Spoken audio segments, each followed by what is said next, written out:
That's fucking delightful. Hello everyone and welcome to another episode of the Roker Report podcast in association with Sunderland Community Soup Kitchen. It's Gav back after yet another win for Sunderland on the road against Blackburn Rovers, a team in form in a similar position to ourselves going into the game, a young team, a one that we're familiar with, and in the end, after a bit of a ding-dong, we came out on top. And joining me to talk all about the game is Chris, as always. Hiya, mate. Hello, mate. Yes, I'm knackered. Feel like I've been through the ringer watching that. You said that it was before we came on, didn't you? You're a bit done in. It was just I don't know. It was kind of edge of the seat stuff, and then relief at the end. I don't know. I think I went through every emotion watching that. I don't know what it was, but even though we were hanging on at times, I didn't feel flustered at all. Normally, when Sunderland have a game like that, you are literally dripping down the sofa, aren't you? Like on the floor. God, get this game over and done with. I just didn't. I didn't feel under any pressure. I don't know what it is about this team at the minute, but they've instilled this ridiculous confidence into me in their ability. I watch them now, and I'm just not fazed. I just think, well, we're better than the opposition. We're gonna come out on top eventually, and like that's the most under pressure I think I've seen our goal in a long time, probably since Stoke battered us, and yet we stood up to it this time. This is a different Sunderland team in it. Like there's last season in the way we ended it, in the way that we got into the playoffs, and then somehow it feels like we've took it up a notch. Like this just feels like we've got so much momentum. And tonight, in a game, like I say, where we played a team who were actually very good, I was really impressed with Blackburn at times. We were still too good for them in the end. And it's just great in it. Like, it's just mint. I just love watching it. It's going to sound like we've compared notes before we've come on, because like, everything you've just said was everything I had in my mind. That, you know, you go back to last season, I'm not sure Sunderland win that game last season, you know, and it's just that little bit of difference. But I mean, you said you got to a place in that game where you felt comfortable. Now, and again, I was exactly the same. But I tell you what, I mean, there was periods in that game where I just thought, you know, a goal was coming from Blackburn, and at times you thought, how have we survived that? But we came out of it, and we came out the other side. And again, I just last season, I'm just not sure we get a result there. And this is the best. Blackburn Rovers are the best side we've played this season by some distance. And if you think we've lost two in the league, and if you compare Blackburn, the way Blackburn played to the Ipswich side, who we should have beat on the opening day, and then Preston, who were just organised and just rugged. Who are first and third in the table, by the way. Two of the teams above us. Compare it to who's beat us. The teams that were actually top of the table.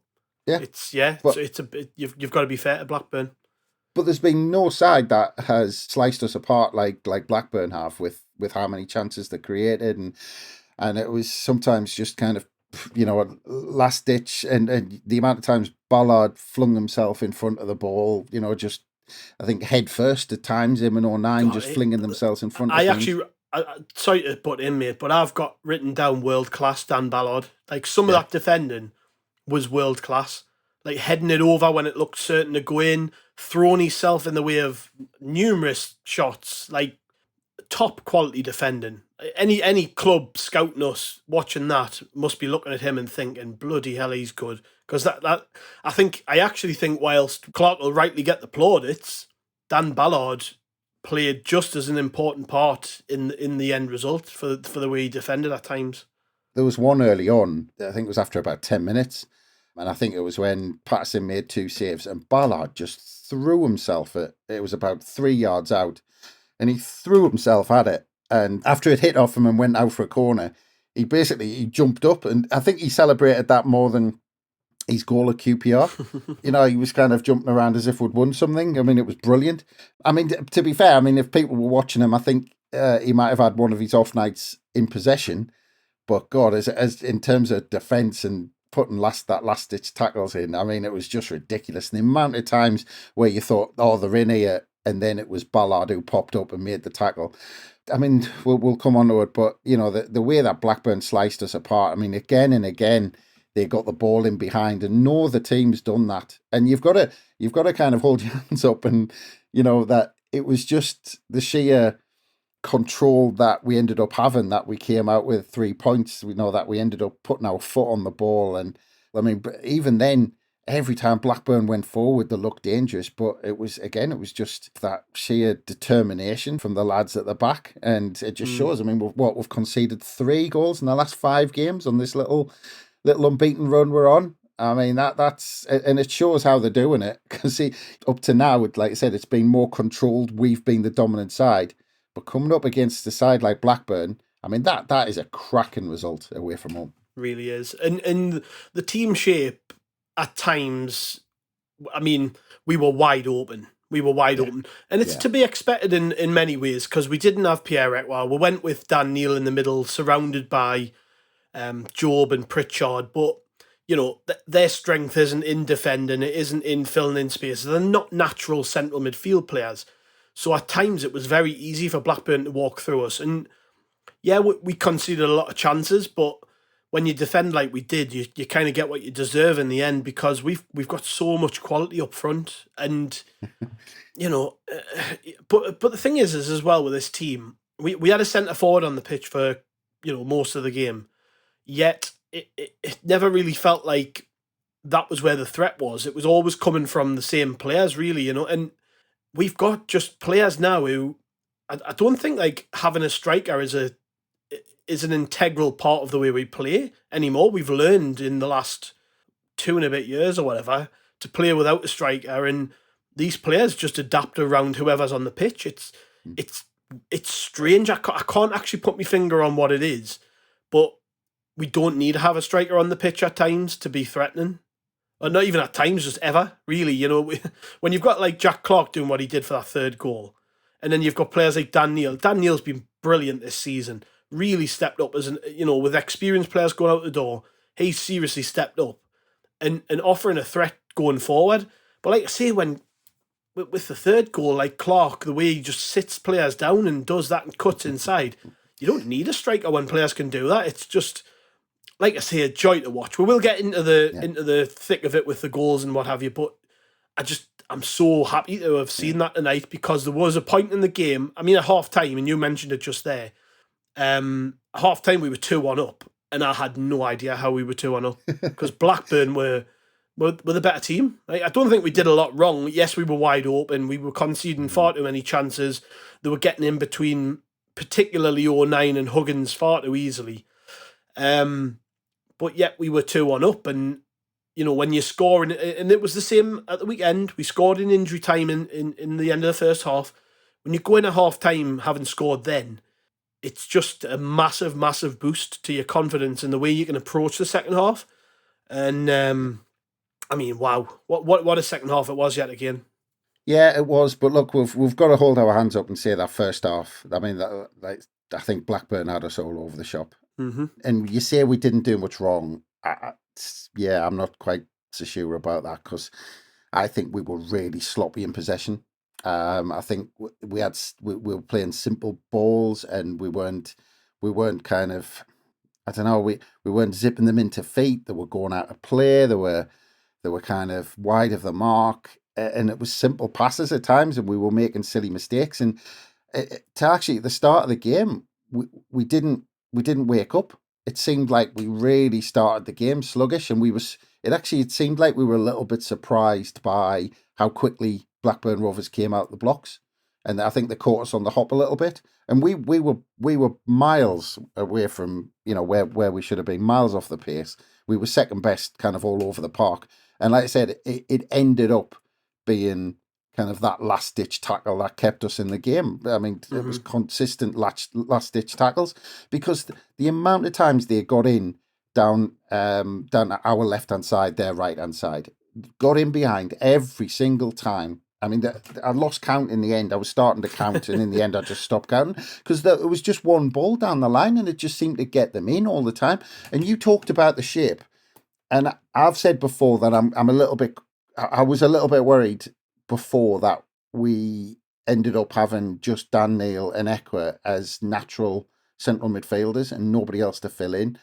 And I'm not saying that Ekwa would have been made it just, he wouldn't have solved every issue that we had against Blackburn, but we missed him.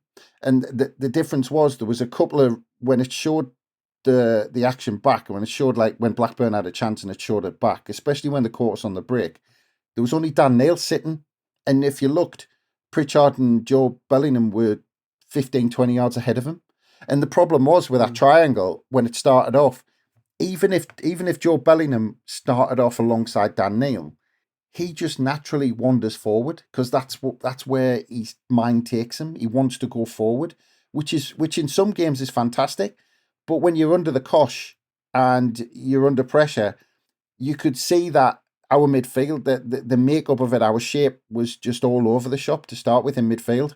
Dan Neil was trying to anchor in front of the back four on his own, and it wasn't working. Job and Pritchard were trying to get the ball into feet, but when they were losing possession, we were getting caught in the break, and they were miles ahead of the play. And in that first half, we really didn't have much shape, to be honest. And even in possession, Blackburn stepped on us. Whenever Patterson got the ball, you saw a line of 4 Blackburn players right across the pitch, and they stood on us, and we didn't have any. We then tried to play the ball over the top of the press, and that wasn't working. We were then trying to play balls into Burstow. We were playing them too long and giving away possession. And Blackburn's game plan was absolutely spot on to start with. And you have to kind of take your hat off and say that we were second best, which makes the result even better and more impressive from our point of view, because like I said at the start, we wouldn't have gotten that result last season. Well, it's our quality, isn't it? We keep talking about the fact that we've got it, and you know, when you come up against a team who come at you the way Blackburn did, it was always going to be a case of, well, right, who's got the most quality when it really counts. For all the chances they had, they didn't put the ball away enough, you know. And yeah, I don't think they had maybe not a natural striker on the pitch. Sam Gallagher was injured, wasn't he?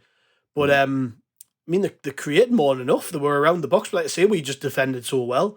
When it actually mattered, you know. Yeah. But it's at the last second. Yeah, but you know, I can sort of excuse it to a degree, because with Huggins playing left back, I mean, and I'm not going to dwell on it, but he just doesn't look ready or really right for that position at the minute. I don't know whether it was just this game. They did really well getting him behind him. On top of that, we didn't have Ekwa, as we've already mentioned, so they obviously were going to try and exploit that. You know, when they'd done the prep, they went, well, he's there to get at. They don't have the lad through the middle, so let's penetrate them that way. And to be fair, it worked. You know, I just thought, lastly on this really, but I think Blackburn are a really decent team, actually. And, you know, they're a young side. They try to play football the right way. And I gained some respect for them having watched that, because I didn't really know much about them at all, beyond the obvious names in the squad, and there's not many of them left. They've got rid of quite a few players, lent on young players this season, and I didn't really know much about them, but I was seriously impressed by Blackburn, and I think they'll beat more teams than they'll lose this season, just because they're a good football team. That they're a bit like us, but without the quality we've got, really, ultimately. And you know, it was the quality that shone through in the end. I mean, just this tweet from Between the Lines on Twitter, some stats about Clarke. Jack Clarke versus Blackburn: 2 goals, 3 shots, 3 chances created, 1 penalty won, 6 out of 7 dribbles completed, 3 passes into the final third, 4 out of 5 accurate long balls, 5 recoveries, 13 out of 24 ground duels won, 5 fouls won, 9.4 rating, man of the match. Clarke is on another planet right now, best player in the Championship. I mean, hard to argue, isn't it? When he's playing the way he is, he's been in. But I mean, he was good at times last season, but it's you can see why Premier League teams were sniffing now. But you can also see why we turned the money down, because he's better than what we were getting offered in the summer. I mean, already. I'm so glad we held on to him. What a player! Yeah. Well, I mean, it's not just those moments which are incredible. I mean, we'll come on to it, but you know, that last goal, but it's just how he controls games at times. I mean, look, don't get us wrong. I mentioned last time at QPR. I mean, first first half. He had a really frustrating first half, and he has those periods, doesn't he? But I tell you what, and then he'll turn it around suddenly, and he'll just keep on asking for the ball and getting it. And today he was head and shoulders above anybody else on the pitch. I mean, you could just see when he had possession of the football. And there was a point in that first half when he got the ball, and we'd been under pressure, and they'd had a couple of chances, and he got the ball on the left-hand side, and he just kind of dragged us about 50 yards up the pitch and then won a throw-in just outside their box. But just by sheer... I mean, but that wasn't just kind of sprinting. He stopped and started and took one on and cut outside and cut inside. And he basically made us about 50 yards, won a throw-in, and just gave everyone a breather and just almost kind of put a foot on it. But so it's that side of his game that is just as... like we need that just as much as those minutes where he kind of produces something. Because, like I said, if we didn't have someone like Clarke who was able to do that, then you just end up being under more pressure, and it builds up until you concede a goal and you go behind, and that's the game usually. You can't get back from that. So just his all-round game. And I tell you what, I imagine that some of those clubs who put a cheeky bid in are still watching him and thinking, why didn't we just stick another 10 million on just to make sure we got him or something? Like just saying, look, why didn't we just make sure we got him? Simple as that. A bit like when I've watched Burnley at times this season, and they look like they could do with them, Yeah. But what a performance all round second half. I think it wasn't just Clarke. There were I could go probably right through the team. Patterson, I thought actually made a few decent saves. Had to stay strong, didn't he? And it was difficult for him at times because I think he'd obviously been asked not to play out from the back as much. We, like you said, we were trying to avoid their press, so we were having to go longer more, and it makes him look daft when the ball's going long and not hitting anybody and all the rest of it. But I thought as a goalkeeping performance, he was just Patterson, the way he is. He's just so consistent and unflappable and all the rest of it. Like I say, Huggins, hard night for him, I thought. But Ballard, brilliant. Like I say, world-class defending at times. Luke O'Nien, I think it was interesting watching him and Hume at times, because they'd clearly been told in the absence of Ekwah to step into midfield. But there was moments in the game where O'Nien was on the left wing. He was further forward than Clarke. But yeah, another typical Luke O'Nien performance, getting stuck in, getting in the ref's lug a lot more while he's been captain, which I quite like. Hume, just there for the big tackles. And I think one of the lads said that they reckon Hume genuinely would prefer to win a tackle than score a goal. That's the way he plays the game, doesn't he? He just gets stuck right in, loves it. Dan Neil, as I mentioned earlier, has stepped right up this season. Still think he's been our most consistent player since the season started. That goal, left-footed as well, through a crowd of bodies. The keeper doesn't say it till late, but it's just a hell of a strike with his left foot. And we will come on to the goals, but I just want to tell you how much I love everybody. Clarke we've already talked about, but I'll tell you again, great. Pritchard, I think he showed why he deserved to start on Saturday, but then in this game, when you needed quality, just somebody to knit the play together, and just it's those little 5-yard passes around the box where he gives it to the other players who can do things. Like Pritchard at times, yes, I think he went missing defensively at times, and we could have done with him in the middle of the park when we were under a spell of pressure. But at his best when he's around the box, and just another great performance from him. Job, I thought, actually played pretty well. Asked to do a different job tonight, and he was getting stuck in, and maybe not getting forward as much as he would have liked, but still breaking up their press quite well. And again, you've got to remind yourself how old he is sometimes when you're watching him. Bar not as effective as he maybe was in the second half on Saturday, but I still think he had a really good game, particularly in the second half. Did very well. Maybe unlucky not to score a couple of goals. Burstow was feeding off long balls and scraps mainly, but not a terrible performance. Still worked very hard. He was all over the place trying to win the ball for us. And then the lads who came on, Patrick Roberts, again, really influential when he's on the ball. O'Sheesh, probably a bit late for him to do anything. But it's a team performance, Chris. Like, I've went through everybody there. But I think we're becoming a team that is a team in the sense that, like, you come away from games and yes, like, Clarke was a standout, Ballard was a standout, but you're actually coming away and you're thinking about the team performance. We're not winning games because of individual quality necessarily. We're winning games because, we're having to battle through when we're under pressure. We're defending really well. We're holding our line. Maybe when we need a spell of possession to take the pressure off, we're doing it. And then when we need quality, we're working as a team to find goals. It's like all the hallmarks of I'm going to say it, all the hallmarks of a promotion team. I'm going to say it. That. Yeah, well, I said it after the game. I feel like I'm watching a team on course for promotion here. And I know it's very, very early days, but these are the hallmarks of a team who do well. Well, yeah. And look, I think it's a bit of both, what you were going through there.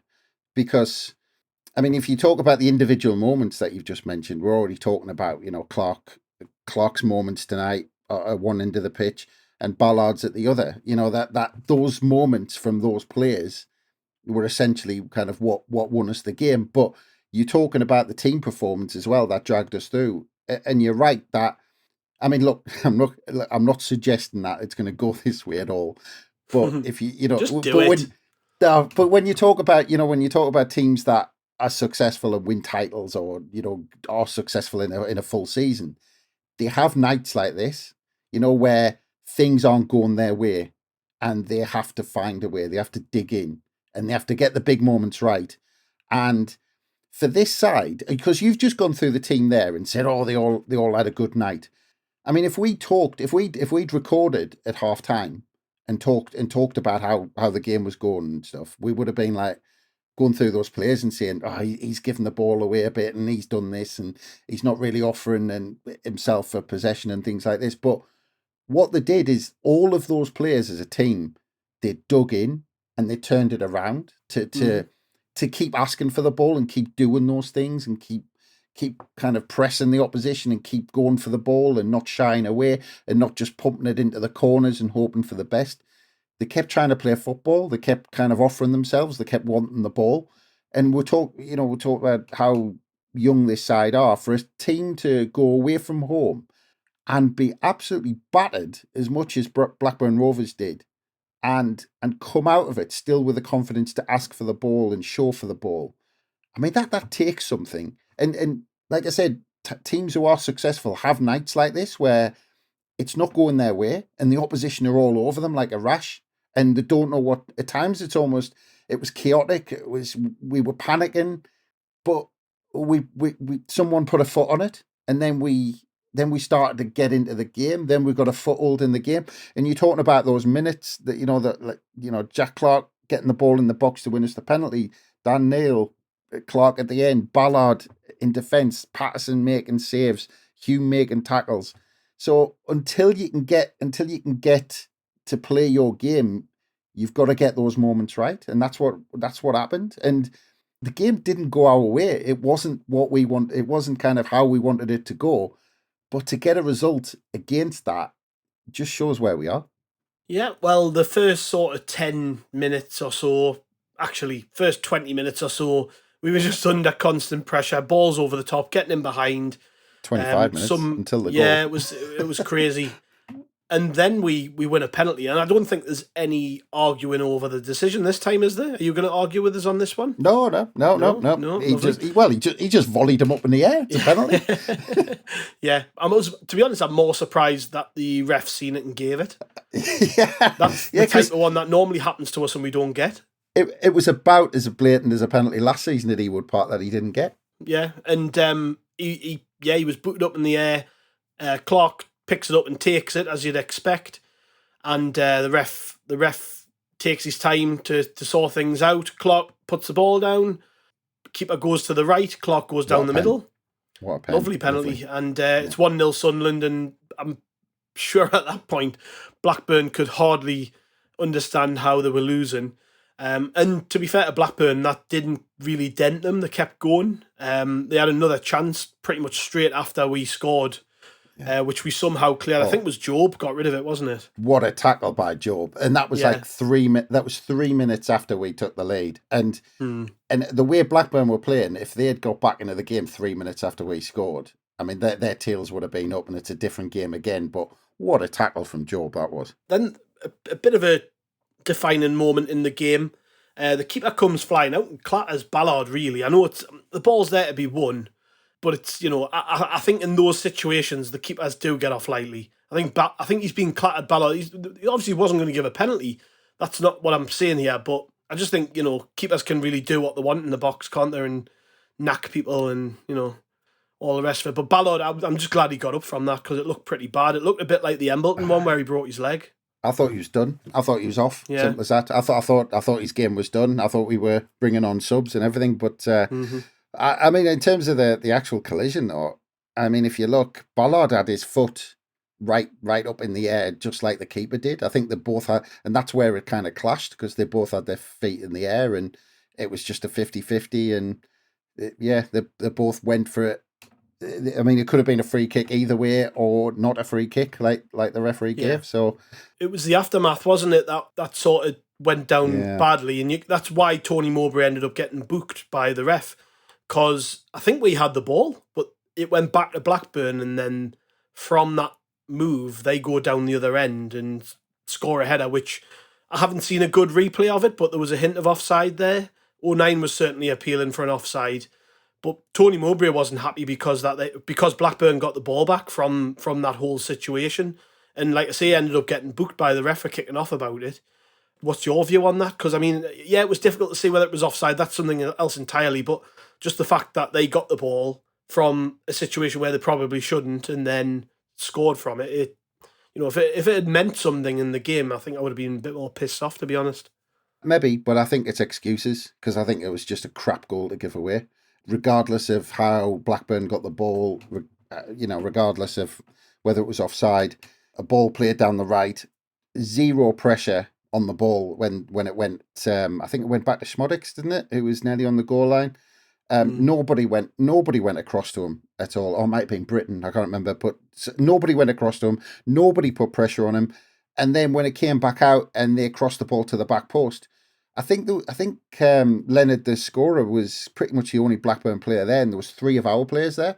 There was Hume, who didn't challenge. I think there was 09, didn't challenge.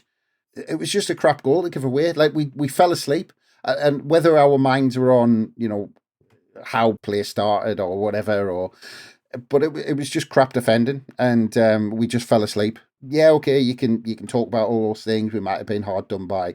But for me, they're just excuses. I think it was just crap defending. And then Ballard came back on just a couple of minutes later, thankfully, because, like you say, I was certain he was off there. I was thinking, oh God, what we're going to do without him?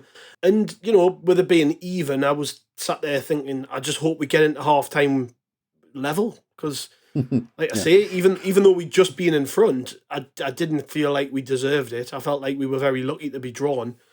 We still had a couple of little moments. There was a canny run from Barr about 5 minutes from the end of the half where he cut inside onto his left but put the ball over. I think Barr shot everywhere but on goal tonight.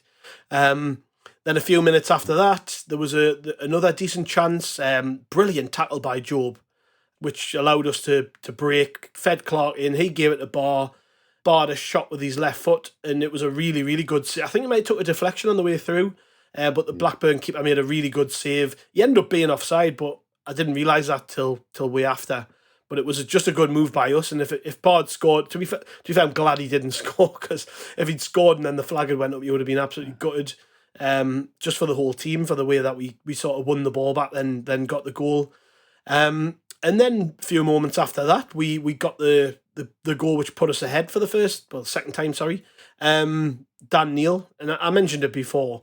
I'm not really sure how he scored. I think how it got through that crowd of bodies, I don't know, but it did. Left-footed.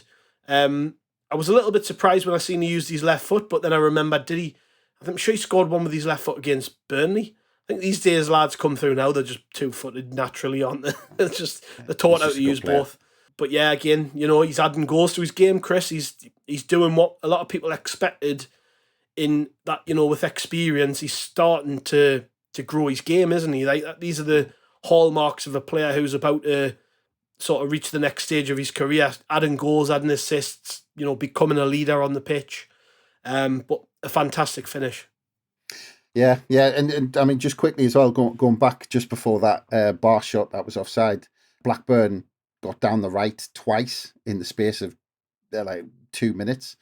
where they really should have, well, could have scored. The one was kind of a dangerous cross right across the face of goal, and the other one they shot over the bar. But they had a good couple of decent looking chances before that, and that was only a few minutes before Dan Neil did his thing. But just about this goal, and I know it was kind of, it was big news that we struggled on corners last season, but this one was a really good one, because I don't know if you remember it, but we piled the 6-yard box and we basically just stuck everybody on top of the keeper.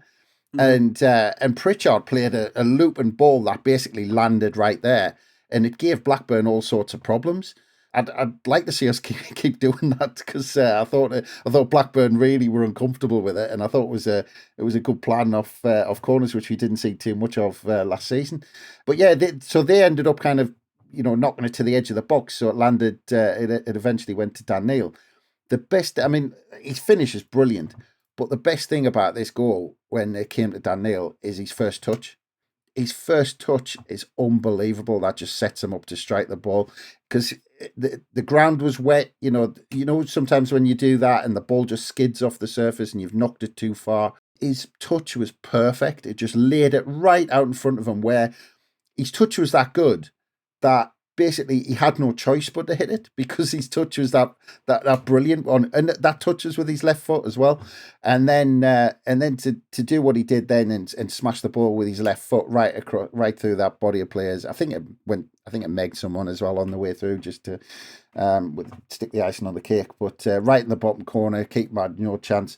And you're right. This is what, and he mentioned it right up front. I think it was after the Ipswich game, wasn't it? When he got that goal against Ipswich, he said straight after that game, "Yep, that's what I've been talking to the manager about: getting forward, making those runs, getting a few goals this season."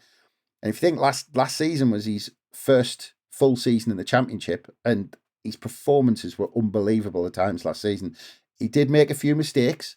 But I tell you what, he's learned from it, and he knows now. And I think this season he's going to be one of the best central midfielders in the Championship if he gets a full season.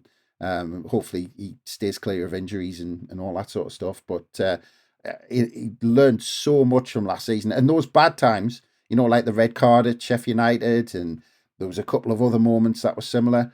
But he's learned from that, and he looks like a player. I mean, not just going forward, but his usual thing. I mean, he turned on the ball in the middle of the first half, in the middle of the pitch, just to give us a breather, and it was an unbelievable. He kind of left a couple of players for dead and got us up the pitch. But he's going to be some player this season if he stays fit. Oh, yeah. I mean, I keep mentioning just how much he's sort of improved and become more and more consistent. But I remember us talking at times about Neil in the past and not really being sure about him.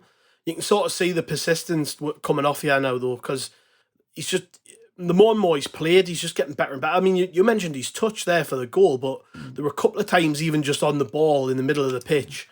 One of my mates said there was a move, I think it was in the second half, on the centre circle where it was like on the turn, he sort of done two people and got us away. And my mate said, like, that's what Premier League players do. Yeah. And I was, you bang on, like, and that's what I mean with Neil. If he just keeps adding goals, gets the odd assist here and there, but more importantly, puts in all round midfield performances where he's battling, but he's also quality on the ball. There's no wonder teams like Liverpool are apparently sniffing around him when he's playing like that. Yeah, well, we'll come on to his contribution in the third goal as well. But I just want to. I remember when we did the transfer deadline Twitter Spaces or X Spaces or whatever it's called now. When I think we had a question come in and somebody said, "Are you most glad to keep hold of Patrick Roberts or Jack Clarke or and all that sort of stuff?" And my answer was Dan Neil. I think actually keeping hold of Dan Neil for another season, a full season in the Championship. Like I said at the time, I was most glad that we'd actually kept hold of him, especially because we've obviously only gone in with Dan Neil and Ekwa as kind of natural central midfielders, but he's one of the best in the division. Yeah, second half was pretty much the same as the first, just a proper ding dong. Maybe more good play from Sunderland than we had in the first half. But right out the blocks, Blackburn came at us again, and it was more unbelievable defending from Ballard straight after half time. I think that was when I wrote down the words world-class defending, because I think it was a block pretty much to save us from a certain goal, wasn't it? I mean, the highlights after the game were all about the actual chances in the game from Sunderland. I didn't really see many of the blocks from Ballard in amongst that, but he deserves a highlight reel after this game. And this was probably the best of the lot for me. I mean, unbelievable from him. And then, like I say, it kept coming. There was a shot from Travers, which forced a great save out of Patterson. They headed over, pretty close chance actually from Leonard from the resultant corner. And then not long after that, he was booked for a really bad tackle on Huggins. He's a dirty little bugger, isn't he? Well, you know what? He should have been booked for diving in the box, because I don't know if you remember it, when he just basically, I think it was, might have been 09 who was standing behind him and just kind of knocked the ball away, and he just flung himself to the ground trying to get a penalty. And I mean, nobody touched him. I mean, 09 got a touch on the ball. He flung himself to the ground. He could have easily gotten a yellow card. You know, I thought kind of referees were going to clamp down on that. And Schmodix as well. I mean, he was screaming in the referee's face at one point. And at the first day of the season, people were getting booked for even kind of talking, just talking to the ref. Yeah, if they went within a yard of the referee, they were getting a yellow card. And now, 5 weeks later, they're allowed to scream in their face again.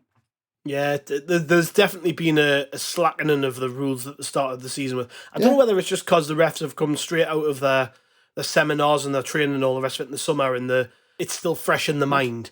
But as the season's gone on, even that what you just mentioned there about the penalty, the dive, and there was one at the weekend we were talking about when Sinclair Armstrong stood in the way of a free kick after he'd been booked.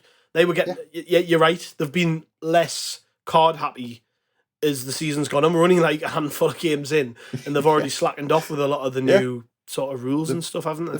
They've stopped. I don't get it. Like 4 weeks ago, like that lad might have been sent off, or like Schmodix would have had a yellow card easy, and I don't get it. The referees have just they came into this season right. We've got a plan. 5 weeks later, it's just out the window. Yeah, and then it was kind of after that point where Clarke really came into his own, and he was just domineering, best player on the park after that point, really. And it's funny because in his post-match comments, Mowbray has said that he really was disappointed with Clarke in the first half an hour, and he was so irritated by him that he could have took them off. But thankfully for Jack Clarke, he must have got a rocket at half time and really picked it up and showed what he was all about. And like I say, it was after that point when Clarke really came into his own. There was a great counter-attack around the 53rd minute where he fed in Burstow. He kind of picked the ball up inside our half. I think he cut out a Blackburn attack, carried it forward at pace. Nobody was running towards him because they were scared of being left for dead. And he feeds it to Burstow to the left. And I'm looking at him thinking, you're in a great position, just put your foot through it. And instead he's trying to shape the shot.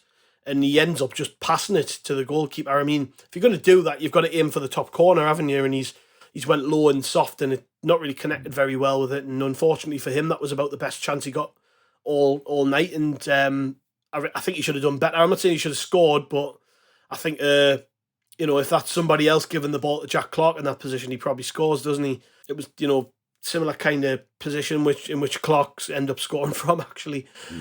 Then we carried on from there. More good football. A few minutes later from after that, Job fed the ball to Clarke again. He shot, went for a corner.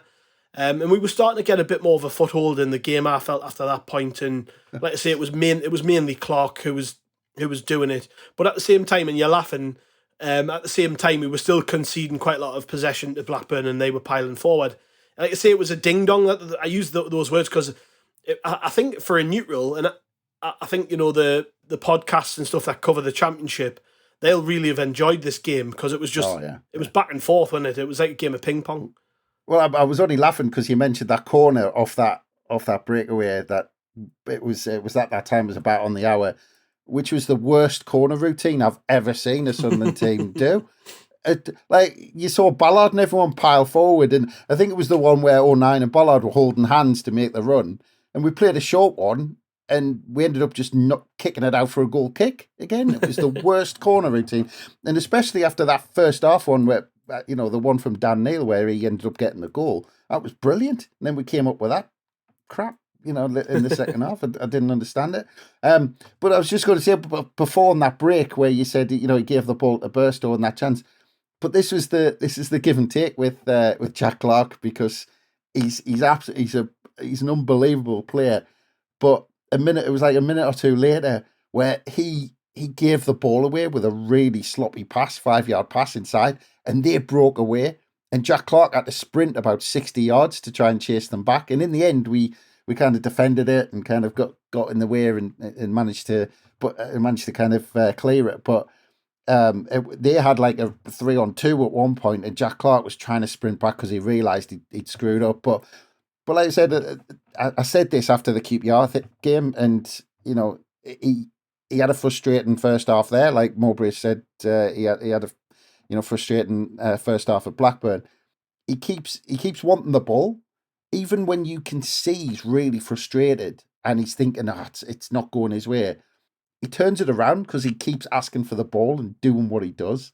And actually, there's some wingers and there's some attacking players who, when it's that sort of night, that sort of game, they almost don't want the ball, they hide. And he just doesn't. He keeps coming and coming and coming. Yeah, there's almost too much to go through in terms of chances, so we won't cover every single moment which occurred in that second half. But like I say, it was just back and forth, back and forth, back and forth. I say most of them involving Clarke. From a Blackburn perspective, they had plenty. But the important stuff was that third goal, because, like I say, not long before that, Blackburn had a bunch of chances that hit the post. I think about 10 minutes before we scored. But the goal was the moment of the night, wasn't it? It was a quality interception from Dan Neil. He gives it to Pritchard. Pritchard gives it to Clarke, slips him in, and it's just lush. Like I love goals like this where a player can just sit players down. I think it was Carter, the Blackburn player. He went skidding, didn't he? Skidded about 10 yards away when he tried to stop Clarke, and it was funny because it was as though Clarke was like moving in slow motion and everyone else was moving quickly, but he just kind of walked past 2 or 3 people, put the keeper on his arse too, and then passed it into the net. I don't really know what to say about that goal. It was just lush. Yeah. I mean, let's start with Dan Neil, because I mean, he poor lad got cramp with his stretch that he intercepted the ball. But yeah, I mean, again, Dan Neil, he saw it coming. He read it like a book. He knew what was going to happen. He was already there.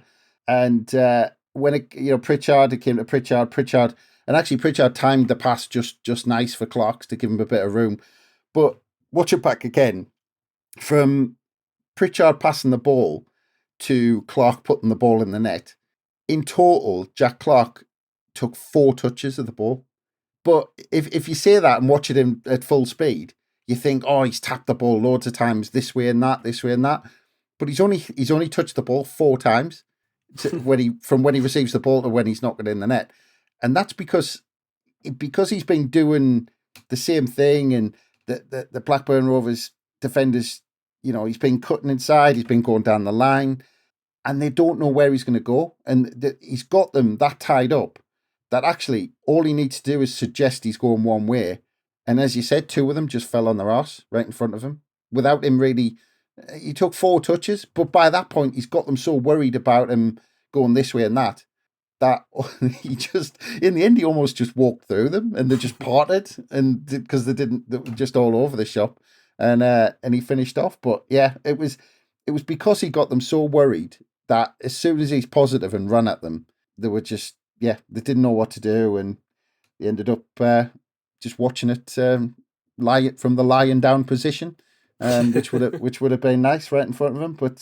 But we did need it though, because like you said, it was like 10 minutes before they hit the post, and they looked. I mean, to be fair, Blackburn looked threatening every time they went forward. But by this point, and it was interesting because you talked about the Burstow substitution for Roberts. That was just after the hour, and I'm not saying this, to anything about Burstow, because I think I feel sorry for the lad actually, because he's had a tough night. It was a tough night away to Blackburn for the whole team, and he was just part of that. And it was a tough first half from a QPR because the way they play, we looked a bit more, I don't want to say cohesive. We looked a bit more like we knew what we were doing when Roberts came on without a striker, because we had we weren't looking for that ball over the top. We were looking for more shorter passes. And I actually thought we looked better when we didn't have a striker, funnily enough. And we still needed that third goal because that settled everything right. I think Blackburn knew the game was up at that point. I think they just thought, yeah, it's just one of them nights. Again, the hallmark of a successful, potentially promoted team. We're killing games off. We're killing close games off. We are. We done it on Saturday. Even the Southampton game, we kill the game off before we give the opponent a chance to actually claw their way back in. Like I've seen Sunderland in the past be 1-0 up, 2-1 up, and you sat there and we were joking about this on the last pod, but like you're kind of always thinking, bloody hell, hurry up and get another one. Even at 3 or 4, you're thinking we need another. But at the minute, what we're doing is the games are tight, and then we're finding ways to kill the game off. We're scoring at perfect moments. We're scoring just before half time. We're scoring sort of 10, 15 minutes from the end of games to put the game to bed. And I know Blackburn still had chances after we got that third goal, but I never, like I said at the very start, I didn't actually feel flustered whatsoever. I just felt like we were, that was game over at that point. Even though Blackburn had threatened repeatedly throughout the game and looked very good.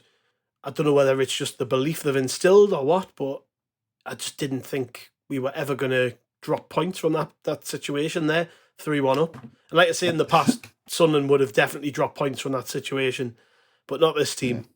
Yeah, well, I wish I was in your company earlier on in the game because I was having kittens before then. But yeah, it was that third goal.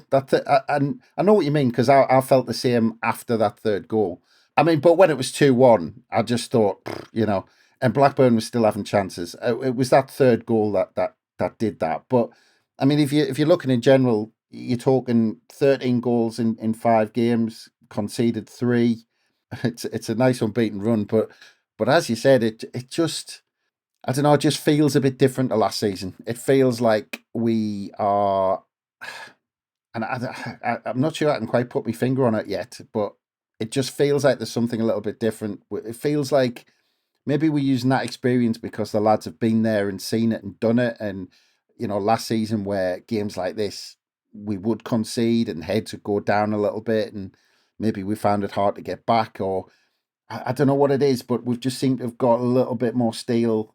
And maybe, I don't know, maybe it's the physical lads that we've got because we've got, we've brought some kind of like Job in the middle. Maybe he's given us a bit of presence there. I'm not sure. He kind of put some tackles in, and we've had Ekwa as well. Obviously, he's kind of stepped up again this season from where he was at the end of last season. So yeah, I don't know. There's just something extra that we didn't have last season, and you've said it far too many times. You've said the P word far too many times. So I'm not gonna say it's far too early for that sort of business. Fourth in the table, and there's a surprise. I was surprised when I actually looked at that kind of 5-point gap, because normally it's not teams aren't kind of pulling away this early on, but there's that 5-point gap to the top 3. But I said, I mean, look, if somebody had said, even at the start of the season before we lost the first 2, would you take 4th place 7 games in? We would have snapped their hand off. And then, especially if you'd asked us after the Preston game and said, would you take 4th in the table after 7 games? We would have been even quicker to snap their hand off. So great start of the season, and this 5-game unbeaten run. Yeah, just wonder where it can take us and how long it can go on for. Yeah, well said. Let's round off the match chat with some 3-word reviews. Let's see if they're better than the ones on Saturday, because they were very sweary, weren't they? I said people need to be a bit more creative with them. So let's have a look. Let's see what we've got. Kingy, who sits in front of me at the match, says, "See you Sunday, Gav." That's not 3 words. But yes, see you Sunday, Kingy. See you then. Tim says, "Clarke Neil Ballard." Yeah. Okay, fair enough. GB, Gav Butler, he says Mowbray's Brazilian Army. Daniel John Fennick, how are the lads? Akko says grit, determination and energy. Neil Chandler says high vis victory. Like it.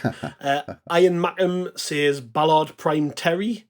Adam Guest says Tony Mowbray's highlight. That's 4 words, Adam, come on. Rob Cronin, battlers everywhere.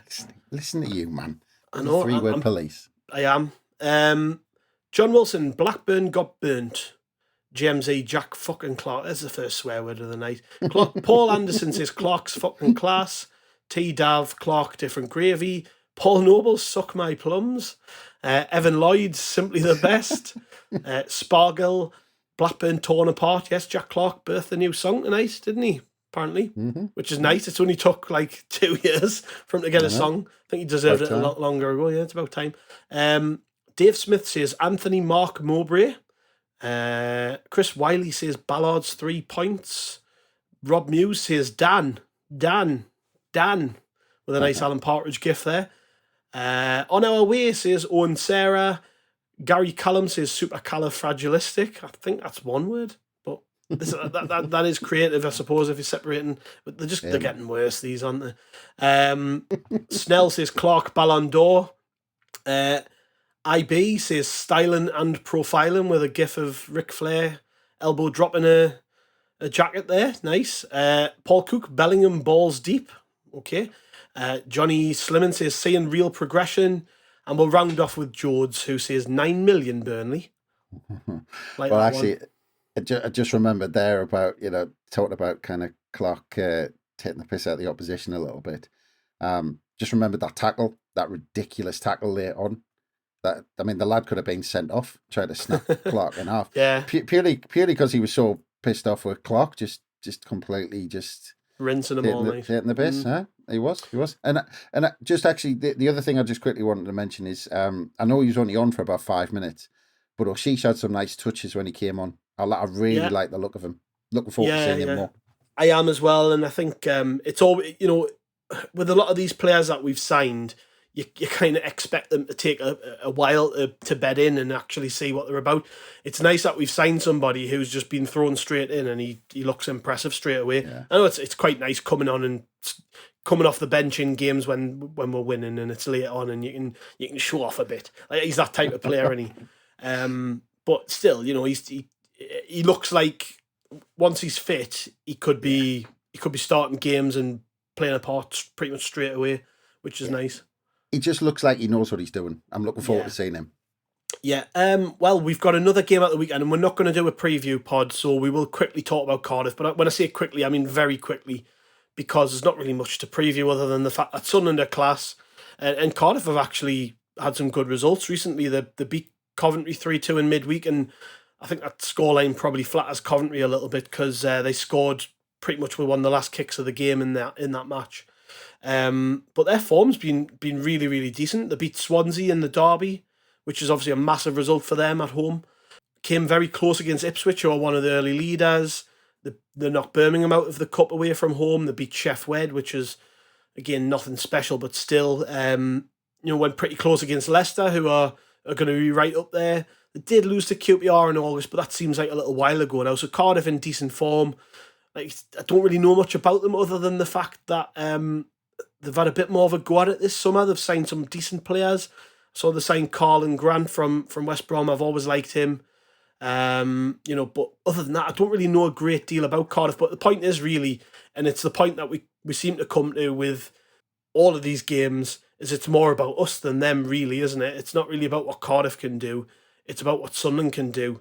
And we're back at the Stadium of Light, which is going to be interesting because our home form has at times been a bit of an Achilles heel for Sunderland, but we have won games at home this season. So what you're foreseeing with this game, because I find it quite difficult to work out. I just think about that game against Cardiff last year at home, where I felt like we should have beat them going into it, and then they managed to scrape a win, and we come away and we were like, bloody hell, we lost that. Yeah, well, that's why I was chuckling just there, Gav, because I remember last season when Cardiff was struggling. I think I'm pretty sure, I can't remember, it was back in November.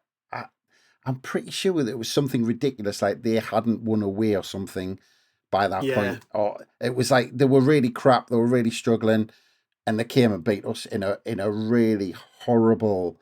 I feel like it was like a 14-game run or something where they hadn't won away or something daft like that. Yeah, someone will remind us when they hear this. And then obviously you look at their form this season, and like you said, they've played 3 away from home so far. They've drew the first one, they've drawn 1 and lost 2 out of the 3. And yeah, I'm just putting those 2 facts together, and I'm like, I'd rather not. But to be fair, I actually think you go back to that game last season, and I think it was around the time as well. I think it might have been a bit later on. I can't remember. I'm going off the top of my head, but there was 2 0-0 draws as well.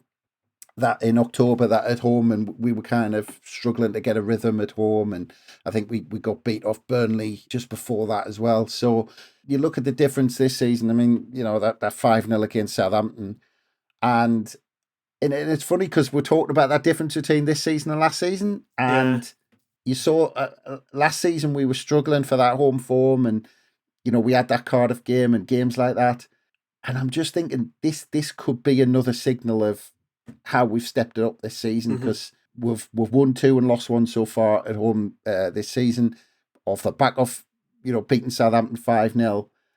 I think that there's every chance, because Cardiff look like they're a really good side at home, and they look like they're just going to be that team who relies on their home form.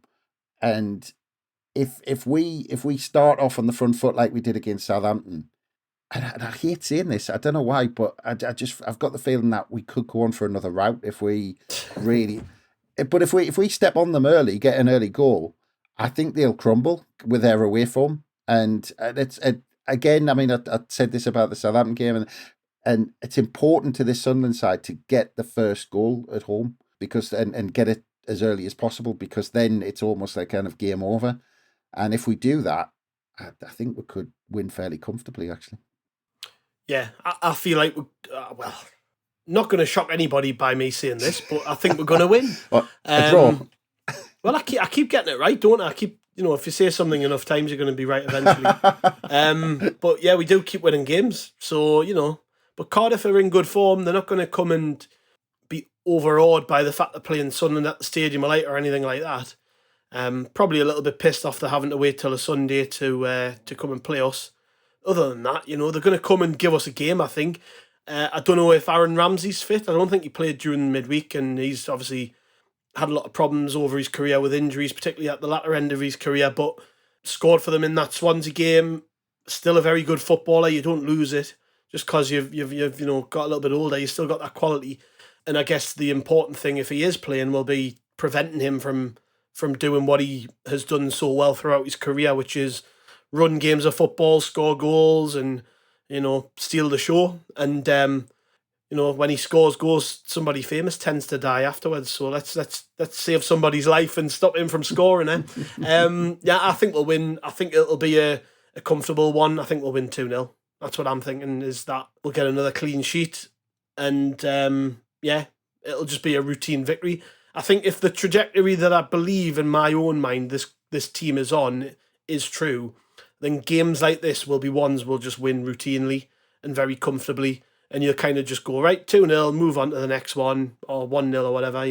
I actually think, if I think we're on course for a top 6 finish, and this will be, like you say, a bit of a hallmark of where we're at.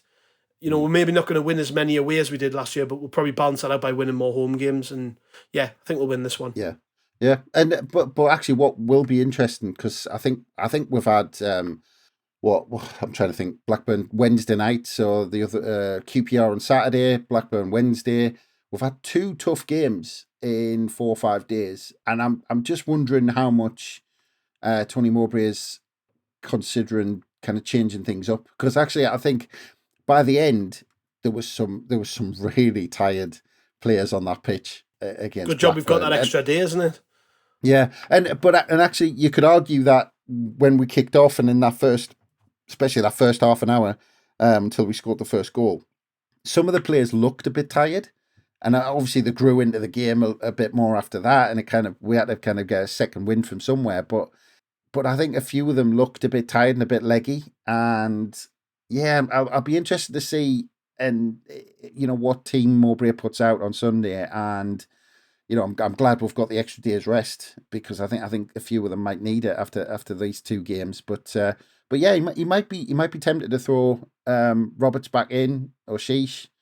So yeah, it'll be interesting to see what he puts out. Yeah, well, we'll probably do a bit more of an in-depth preview on Friday Night Live over on Twitter /X / whatever you want to call it.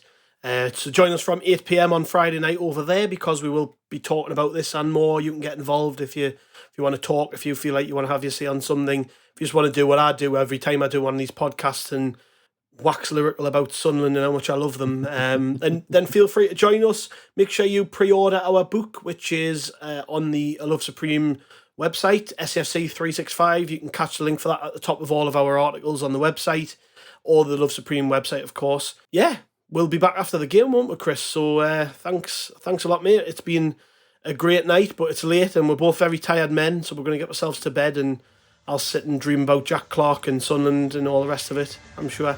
So cheers, mate. Thanks for joining us. No worries. It's been emotional. It has been emotional, and cheers to the listeners. We'll catch you on the next one.